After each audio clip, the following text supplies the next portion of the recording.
about taking a challenging look at absenteeism as it applies to fatherhood, okay? And I just want to preface you guys and say that this is not a beat-up session or anything on us. At the end of it, I'll tell you kind of my story on how this came about too, but it's somewhat of an epidemic, and through the last probably 3 to 4 decades, you'll see some of the results this has had. So, what is absenteeism? Well, it's a habitual pattern of absence from a duty or an obligation. In this case, we're talking about being a father.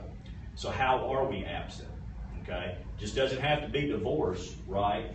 It can be travel for work. My father traveled 50 out of 52 weeks a year, every year.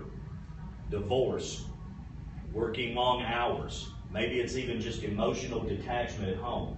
You get home, you park it in the Barker Lounger, right? I just need to decompress, I don't want to talk to anybody. Out of wedlock births, depression, stress, anger issues, or even just basically just a low maturity level. Some of the results this is having on our children from a statistical look: 36.3% of children live absent from their biological father.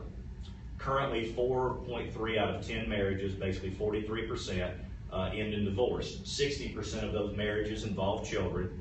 Million children each year experience divorce. 40% of these children haven't seen their father in over a year, and 50% has never even seen where their father lived. So what are some of these negative effects that absentee fathers have on their children? Children will have a 71% rate, or 71% of high school dropouts grew up in a family that had a father absent. 85% of the youth in prison. 90% of homeless children grew up in a household where a father wasn't present. 71% of pregnant teenagers. They become 2 times more likely to commit suicide. They're 10 times more likely to abuse chemical substances, and 71% of adolescent drug users grew up in a home where a father was not present. So that begs the question, where are we spending all of our time? 168 hours in a week. Average time spent with children in the 60s was 2.5 hours.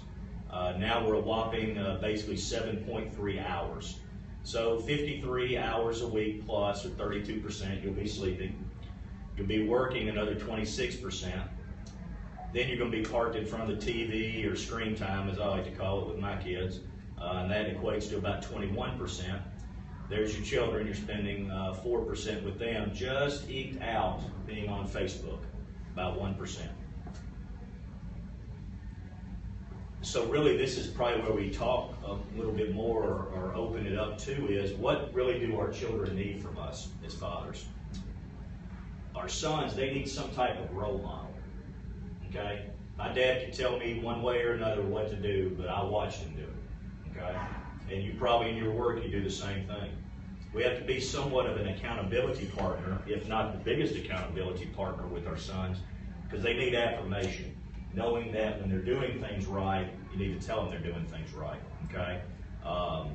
But you also have to couple that with discipline, don't you?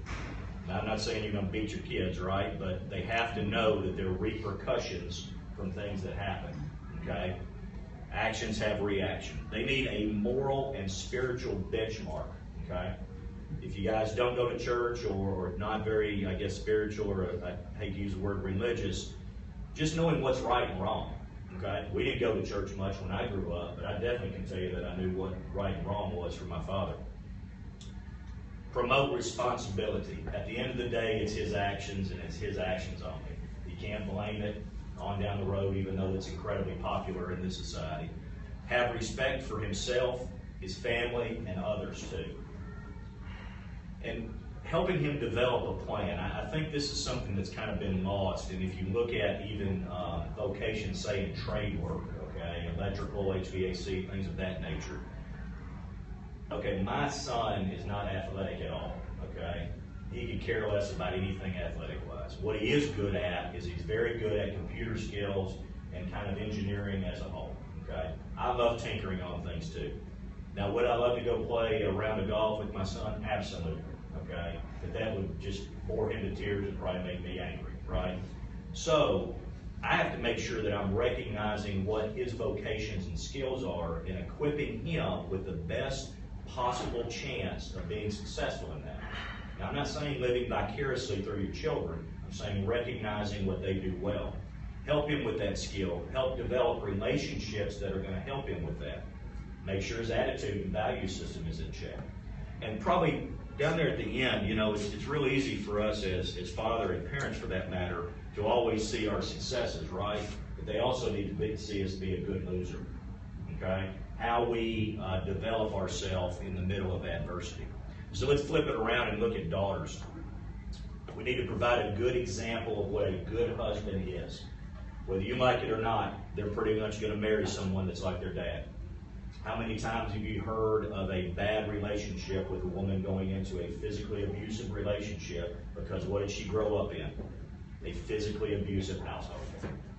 They need to be trustworthy. They need to protect. They need to provide not only financially, but also emotionally and spiritually. They need to love and respect and model that for their mother. They also need to be accountable. If you say you're going to do something with your daughter, then you better do it, because I guarantee you she's going to bring it back up.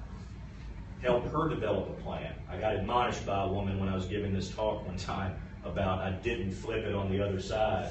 And so I added these pieces in here too. I thought it was just a given, but the reality of it is that there's a generation right now, somewhere between the 25 and 35 range, called boys with beards. And what I mean by that is there's a delaying effect of taking responsibility in some of these younger men. They're not going out and getting a vocation or a job. They're finding themselves, right? And don't get me wrong. Being able to enjoy your when you're younger is very important. But what's happened, and my point to this is, who do you think has stepped up in that role and taken those jobs? Women, girls in that same age group. That's why you're seeing more and more women being CEOs, because they've been doing their job for 30 plus years when, Steve was out in Colorado finding himself. To know her beauty inside and out. And what I mean by that, and I fall under this too, I'm very quick to tell my daughter that she looks very pretty today, that she's dressed nice. I acknowledge her physical beauty. But am I acknowledging what's on the inside with her? Because, let's face it, guys, you girls are different animals, okay? We don't know there's nowhere in this history are we ever going to know how you guys work. That's just a given, okay? But if we acknowledge how incredibly beautiful she is on the inside, that gives her that self-confidence and self-esteem. Words of comfort. Like I said, many times we just don't understand, but that's not saying that we can't just hug, like taking my daughter and just hugging her and holding her close and just, I don't even have to say a word, right? And lastly, just being engaged. No matter what it is, time spent with your children is going to be time well spent. Doesn't matter what you're doing. It's going to be nails on a chalkboard for me, looking at some new game with my son. But for him, he derives joy from that. And so he understands that that's important to me too, because it's important to him. So any times that we can spend that time with our children, because you can't get it back. And how I wrap this into my story, like I said, I grew up here in Mount Juliet, probably about 7 miles from where we stand right now. After college, I went to work for my father in a small manufacturing shop that we had that made construction tools, okay?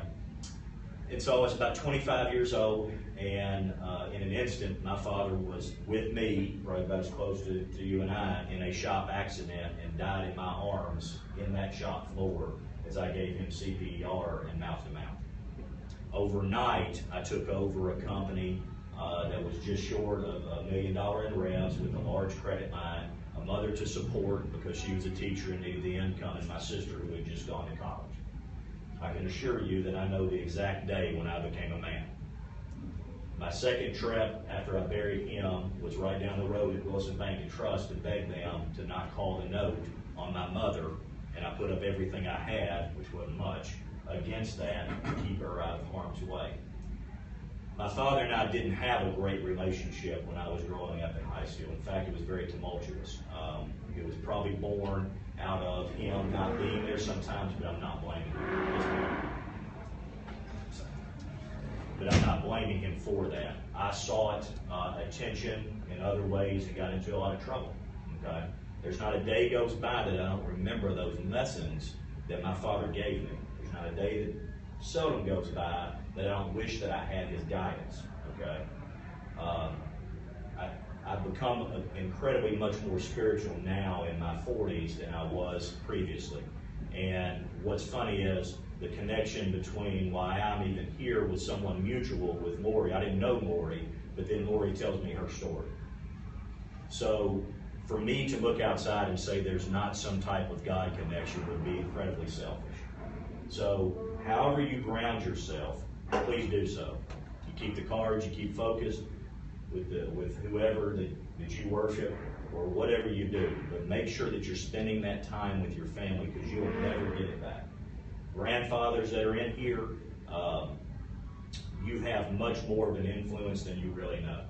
My father-in-law and I didn't start off in a great relationship, but over time we have really developed, and he's become another father to me. There's several people that I call father in my life, my other fathers. They're mentors that I call and usually call on a weekly basis, and they keep me straight and we talk. The worst thing that I did through my experience was I didn't talk to anybody. I pulled it back in and said I can motor through it, and that was a mistake on my part. So for me, any quality time that I can spend with my kids, and my bosses continually push me out of the office in there to spend time with them, and I hope that you can do the same for yourself.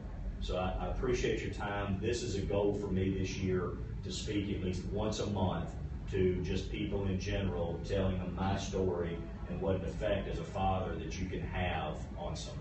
So I appreciate your time. Anything to add or questions, I just appreciate it. Thank you.